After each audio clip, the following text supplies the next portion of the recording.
Warning: the following content may contain elements that are not suitable for some audiences. Viewer discretion is advised.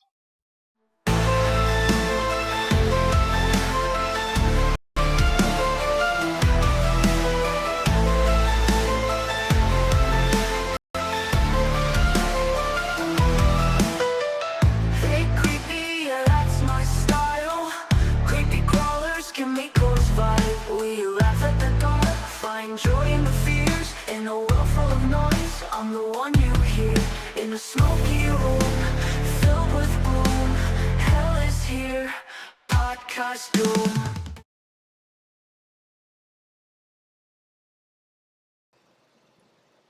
Hello, all you creepy crawlers out there, and welcome back to the Blowing Smoke podcast with Kimiko Kusanagi. Summer is basically over. Kids are back in school, and that means it's time for me to get back to work. So, this episode is mostly just an update of what's going to be coming up in the next 6 months. Let me first start by saying, light up and listen in. So here's the plan, guys. As of next year, 2026, I will be moving all my podcasts to their own channel. So with the next 6 months are basically the last that it's going to be on this channel.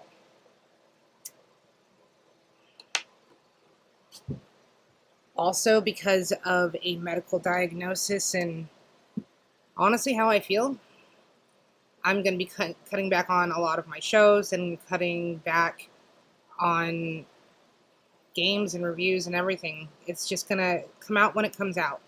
It's there when it's there. I'm sorry. But if I'm not feeling up to doing it, I'm just not going to do it. Now, let me get into what the actual diagnosis is. If you don't know what RPF is, it is retroperitoneal fibrosis. Now, this is more common in men than it is women, but women can get it. So in your abdomen, you have your intestines and guts and all that crap and your organs. Now, there's a space behind all that called the retroperitoneal. That's where a lot of your nerves are and blood vessels and arteries. So basically, if you look at the space in between your spine, basically, and your intestines, there's a very small amount of space called the retroperitoneal. Now, the fibrosis part, it's basically scar tissue. So I have scar tissue growing in that space, and it is compressing nerves and other things and causing me a great deal of pain. It's also wrapped around part of my aorta and also wrapped around the vena cava or left iliac side artery and vein.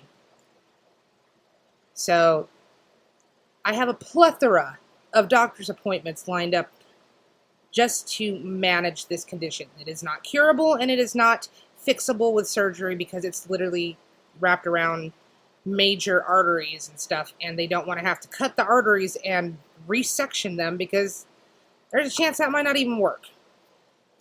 So the best thing to do is just to leave it the hell of the fuck alone and take these really gross steroids that cause you to gain weight and feel like shit, because that's what minimizes the pain. We're hoping, that there's other things that we can do besides that, because I'm also a type 2 diabetic, and steroids are not my fucking friend at this point. So that's basically what is going on and why I have to start cutting back on a lot of the things that I do. Because at this point, there's, I'm managing this pain, and even just my daily activities of cleaning the house, watching the kids, even just walking to the mailbox can be a task and a half, depending on how I'm feeling that day. Some days the pain's really not too bad, and some days it radiates up and down the left side of my leg, into my back, into my pelvis, and it's one of those, you're just going to curl up into a ball because Tylenol ain't going to fucking help you. I literally live off 3,000 milligrams of Tylenol daily which can help, but also sometimes it don't help at all. Regularly tiger balming my back into submission, and at least 4 to 6 hot showers a day to calm my back and my nerves and numb things. And that's just to be able to function.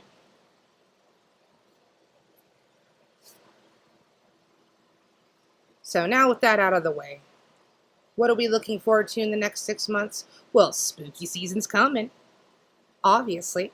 So let's have a good spooky season and do some spooky stuff, talk about some spooky stuff, you know?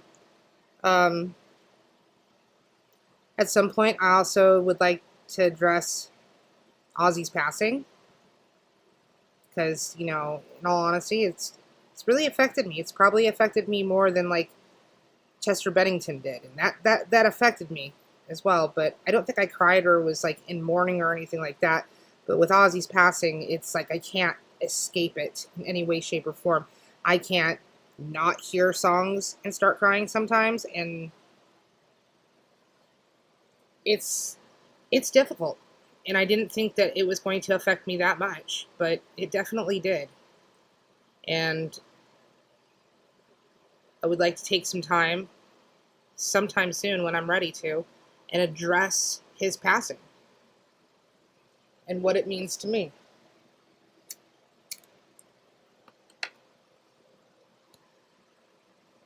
We have new games and stuff coming out. There's like Silent Hill F is going to be coming out pretty soon, and that's a big one right there.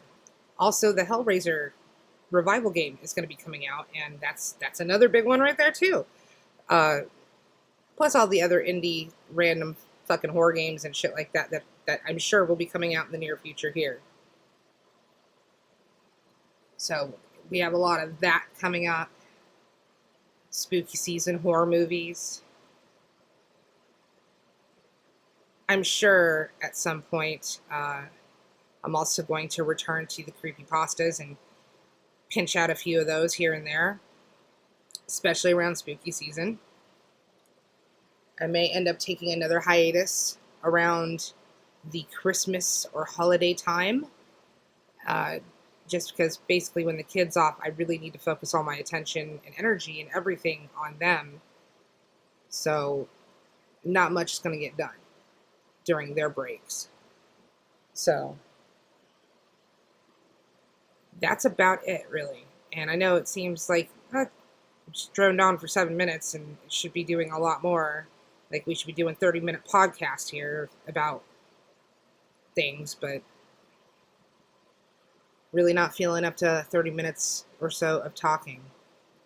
I do want to say, though, that, like, this summer was probably the most difficult summer for me, particularly, and that's just because the heat has been absolutely fucking dreadful here in Arizona.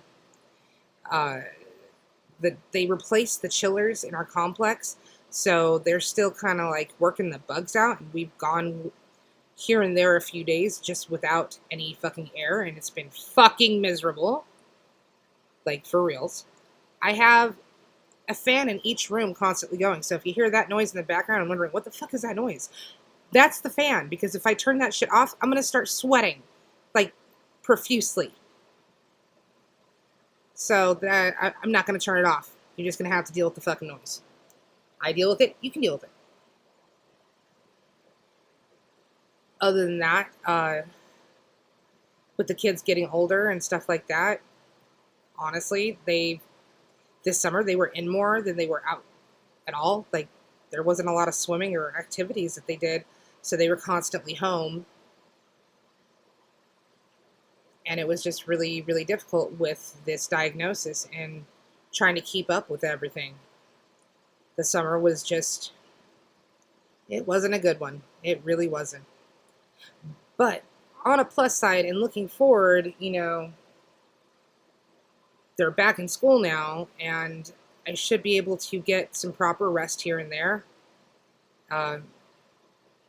So hopefully things will improve and get better, and hopefully when this plethora of fucking doctors that I have to see, rheumatologist, a gastroenterologist, a neurologist, and pain management on top of all of that. somebody somewhere in one of those fucking doctors will hopefully have something that's going to help me manage better with the pain and maybe have a better plan than just opening me up and plunking around in there and seeing what they can fucking do. Because I am definitely not one for open biopsies. I did the core needle biopsy and I was awake for that, and it was extremely painful and terrible.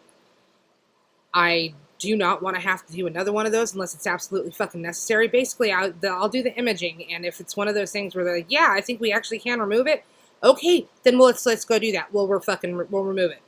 But if it's, we did the imaging and we're not sure if we can remove it, so we're just going to open you up and see if we can.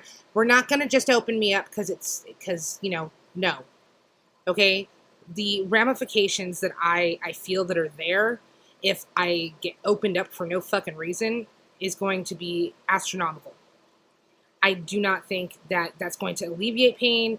I do not think it's going to help them better understand what it is and where it is and how this all fucking works. I'm not your fucking guinea pig and I'm not your test subject. I just want to be fucking comfortable and I want to fucking feel normal again. That's all I fucking want.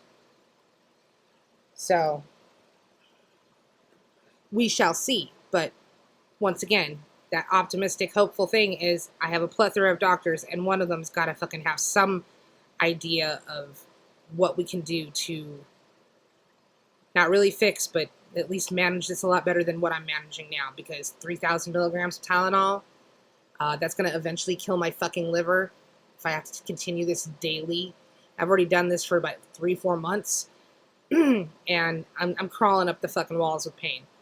Sleep is very difficult unless I'm absolutely comfortable.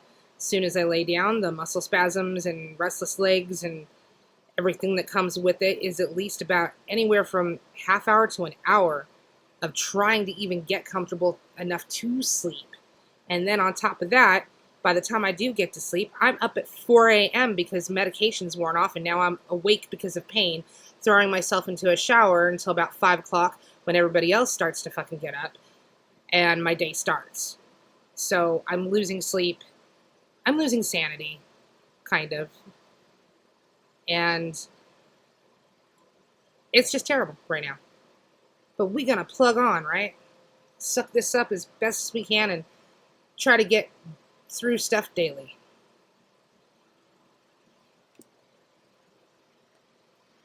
Also, on a plus note, I have a Discord.